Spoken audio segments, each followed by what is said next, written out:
दोस्तों, भारत दुनिया में अकेला तो पड़ ही गया है, ये तो आप जानते हैं। आइसोलेट हो गया है, अलग थलग हो गया है। एक देश ऐसा नहीं है यूनाइटेड नेशन में जो भारत के साथ खड़ा हो, जो भारत को सपोर्ट करे।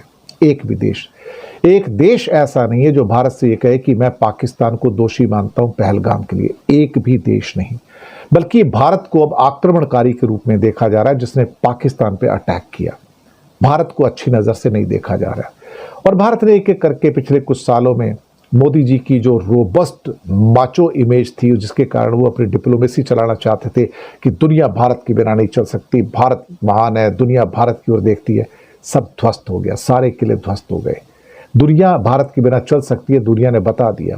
ट्रंप तो पहले से नाराज थे, रोज भिगो भिगो के जूते मार रहे हैं हमको, हमें खाने पड़ रहे हैं, रोज जली। तो कहीं ना कहीं ऐसा लगता है कि जब उनको बनाया गया था चेयरमैन, तो उस समय बहुत सारे कंट्रीज ने पाकिस्तान को सपोर्ट किया था। करीब 193 में से शायद 182 कंट्रीज ने वोट किया था, खासतौर से पाकिस्तान को यूएनएससी का मेंबर बनाने के लिए।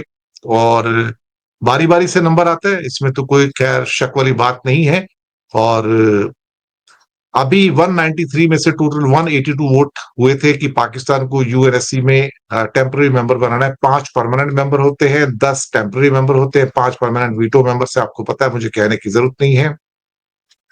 पाकिस्तान का कहना है कि हमारी जिम्मेदारी होगी कि हम इसको यकीन के साथ निभाएंगे, और जो भी यूएन चार्टर के जो लक्ष्य हैं, सिद्धांत हैं, जो इंटरनेशनल लॉज हैं, उसको रेस्पेक्ट करके हम आगे चलेंगे और ट्रांसपेरेंट रहेंगे और सबको साथ में साथ लेकर चलेंगे, ताकि इस मुश्किल दौर में जो डिस्टेबलाइजेशन है, इंस्टेबिलिटी है, इंटरनेशनल पीस को खतरे हैं, या जो भी बढ़ते हुए कॉन्फ्लिक्ट्स हैं, इसके अलावा मानवीय संकट यानी कि ह्यूमन क्राइसिस की, जो कि पैलेस्टाइन की बात कर रहे हैं, उसकी बात कर रहे हैं कि उसको हम साथ लेकर चलेंगे। तो चलिए, अच्छी बात है, पाकिस्तान को बधाई हो कि वो यूएनएससी का चेयरमैन बना है। हालांकि मंथली आधार पर ये रोटेशंस होते हैं, तो उनको मुबारक हो। करते हैं भारत को एक्चुअली। उसके बाद शी जिनपिंग तो इंडिया के साथ पहले से नहीं थे, वो पाकिस्तान के साथ खड़े थे। ओपनली उन्होंने डिक्लेयर भी कर दिया, टर्की ने भी डिक्लेयर कर दिया। भारत के हमारे अपने पड़ोसी, रोटी बेटी के रिश्ते वाले नेपाल ने भारत का साथ नहीं दिया इंडो पाकिस्तान वार के अंदर। भूटान ने साथ नहीं दिया, साहब कोई स्टेटमेंट नहीं है। म्यांमार हमारे साथ नहीं था। बांग्लादेश को हमने दुश्मन बना लिया। श्रीलंका और मालदीव से हमसे छिटक के चले गए। How to make the enemies learn from this government. लेकिन इंडिया का एक बहुत अच्छा दोस्त था साहब पिछले 50-60 सालों से, जो हमेशा यूनाइटेड नेशन सिक्योरिटी काउंसिल में, यूएनओ में इंडिया के लिए ढाल बन के खड़ा रहता था। उसका नाम था रशिया, जो पहले सोवियत संघ के नाम से जाना जाता था। हमेशा भारत की रक्षा करता था। ना जाने कितने मुद्दों पर उन्होंने वीटो भी किया और भारत को बचाया।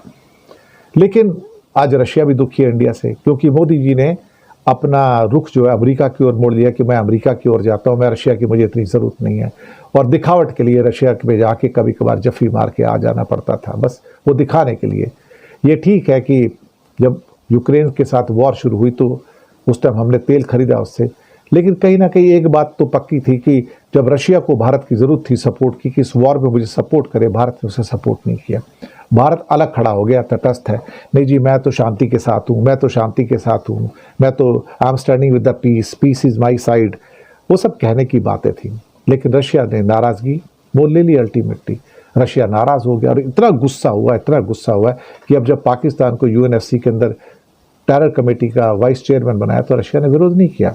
भारत ने 1000 कोशिश कर ली और अल्टीमेटली जितने भी लोन्स मिल रहे थे, वर्ल्ड बैंक के, आईएमएफ के, एडीबी के, एआईआईबी के, वो चाइना के सारे लोन मिलते चले गए। कहीं भी रशिया ने पाकिस्तान का विरोध नहीं किया, बल्कि पाकिस्तान के साथ कुछ उन्होंने बिजनेस के कुछ एग्रीमेंट भी कर लिए। भारत के लिए एक सबक था, लेकिन भारत शायद सीखने को तैयार नहीं है। भारत आजकल गलत घोड़ों पर दांव लगा रहा है और मोदी जी ने एक एक करके सबको दुश्मन बना लिया। अपने सारे पड़ोसी देशों को दुश्मन बनाया, पहले ट्रंप को भी दुश्मन बना लिया, फिर अब रशिया को भी दुश्मन बना लिया। यही मोदी जी की सफलता है कि उन्होंने सबको दुश्मन बनाने में कामयाबी हासिल की। How to win the so called enemies हो गया। जीता कौन इसमें? पाकिस्तान।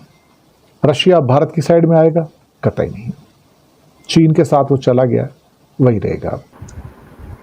और भारत किस दुविधा में फंसा है, या फिर ये कहा जाए, इसको 2 भागों में बांट के देखते हैं। पहला भाग ये है कि क्या विश्व भारत के साथ दुविधा में है, या फिर ये कहा जाए कि पूरा विश्व मोदी जी के साथ दुविधा में है। और मुझे कुछ ऐसा आभास है कि विश्व के अधिकतर देश भारत के साथ दुविधा में नहीं है, उनकी दुविधा भारत की लीडरशिप के साथ है। क्योंकि पिछले कुछ समय से या कुछ सालों से भारत की लीडरशिप ने एक डोमिनेट करने का नया डोमेन अपना लिया, और यह कहना चाहे कि बुलडोज करने की जो नीति होती है उसको अपनाया। और उसमें कहीं ना कहीं कट्टर हिंदुत्व का पुट भी था, अहंकार भी था, बीजेपी का अहंकार भी था, और वो अहंकार स्वयं जो मोदी जी स्वयंभू बन के उभरे विश्व गुरु के रूप में, उस अहंकार के रूप में उभरा। और कहीं ना कहीं भारत में इस बात के चर्चे किए गए कि किसी भी देश का काम भारत के बिना नहीं चलता है। इन एक्चुअलिटी ऐसी परिस्थिति तो कहीं थी नहीं कि भारत के बिना किसी का काम नहीं चलता। अगर हम ये कहें कि चीन के बिना किसी का काम नहीं चलता था तो मैं मान सकता था कि अधिकतर कंज्यूमर गुड्स जो है 90% सब वहीं से आ रहे हैं, और कुछ क्रिटिकल टेक्नोलॉजी भी वहां से आ रही है, तो हमारे बिना तो सबका काम चल रहा था। कोरोना काल आया था तो मोदी जी ने एक और भी दम्भ भरा था कि हमारे पास तो इतना अनाज है कि हम दुनिया को खिला सकते हैं, ये मैं भूला नहीं अभी तक। लेकिन पता लगा कि उसके बाद चावल और गेहूं कभी निर्यात नहीं किए गए, छोटा मोटा चावल का निर्यात हुआ, वो भी लाइसेंस के अंतर्गत, क्योंकि हमारे पास अपना अनाज ही पूरा नहीं पड़ रहा था, तो हम दुनिया को क्या खिलाते। तो वो एक दंभ वाली जो राजनीति शुरू हुई, उसने दरअसल हमारी छवि को काफी क्षति पहुंचाई, हानि पहुंचाई दुनिया में। और फिर एक वो कारण था कि क्या कहते हैं कि बाय डिफॉल्ट उसका फायदा पाकिस्तान को मिलता गया, जहां $1 बिलियन का उसको IMF का लोन मिला, साथ में उसको $40 बिलियन का वर्ल्ड बैंक का 10 साल का लोन मिला। और आज सुबह की खबर थी कि ADB ने, एशियन डेवलपमेंट बैंक, जो जापान का बैंक है, उसने भी $800 मिलियन पाकिस्तान को दे दिया। तो उसके ऊपर तो पैसों की बारिश हो रही है इस समय। एक्चुअली पैसों की बारिश नहीं हो रही है, बल्कि कभी कभी मुझे लगता है कि Pakistan by default has become a darling of the world, क्योंकि लोगों को लगता है कि वो रिसीविंग एंड पे है, और जो रिसीविंग एंड पे होता है उसको शायद इस बात का फायदा मिल जाता है कि भाई अल्टीमेटली भारत के अहंकार का फायदा अब उसको मिलना शुरू हो गया है, लोग उसकी बात ज्यादा करते हैं। चाइना भी उसकी तरफ से इस टाइम खड़ा हो जाता है, अजरबैजान खड़ा हो जाता है। और हम भूल गए कि इस जद्दोजहद में अगर सबसे बड़ा व्यक्ति को उसके साथ खड़ा है तो अमेरिका खड़ा है, ट्रंप साहब खड़े हैं, इस टाइम पूरी की पूरा प्रशासन खड़ा है।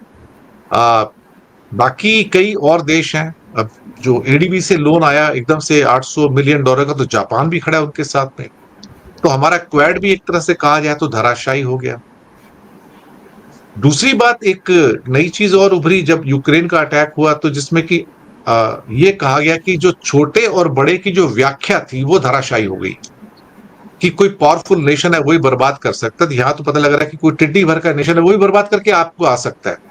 और आजकल क्या कहते हैं कि टिड्डी दल की बात होती है। टिड्डी दल क्या है? ड्रोन्स का टिड्डी दल, स्वैम्स, झुंड, जो एक साथ आते और आपको बर्बाद करके जा सकते हैं, और उसको गिराने की कोई भी श्योर शॉट टेक्निक किसी के पास भी नजर नहीं आ रही है। इन हालातों के अंदर जब हम दुनिया में आज करीब करीब एक रिसीविंग एंड पर आ चुके हैं, तो इन परिस्थितियों से हम कैसे जूझें, इन परिस्थितियों से हम कैसे निपटें? 8-10 डेलीगेशन भेज देने से कुछ होता नहीं है एक्चुअली। ये तो क्या है ना कि जैसे क्या कहते हैं ना, आग लगी तो कुआं खोदने वाली बात है कि हम उनको कन्विंस करने के चक्कर में हैं। मैं ज्यादा लंबी भूमिका में नहीं जाऊंगा, और मैं अपने हमारे जो मेहमान हैं हमारे साथ में, मैं उनका स्वागत करूंगा। राकेश अचल जी बहुत वरिष्ठ हैं और आजकल थोड़ी मुंबई की यात्रा में, तो आपको भी स्वागत है सर, मुंबई की बरसात का आप भी आनंद लीजिएगा। और साथ में पटना से हेमंत कुमार जी, सर आपका स्वागत है। बीच में दुबे जी जुड़े थे, शायद लगता है उनका कुछ नेटवर्क की समस्या, जुड़ जाएंगे। तो पहले राकेश जी आपके पास ही आ जाता हूं मैं, और परिस्थितियां आपके सामने हैं। अल्टीमेटली यही सरकार है जो आके कभी कांग्रेस के अहंकार की बात करती रहती है, कभी इमरजेंसी की बात करती है, और कई बार ऐसा होता है कि ये दूसरों के अहंकार गिनाते गिनाते भूल जाती कि खुद किस लेवल के अहंकार पर आ गई है।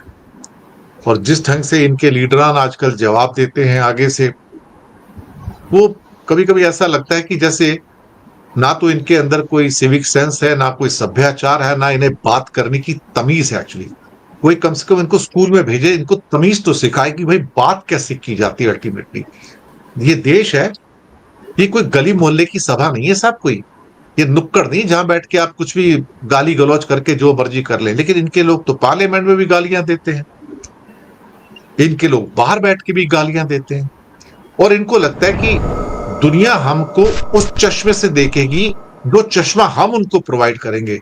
ये भूल जाते हैं कि उनके पास भी देखने का एक चश्मा है।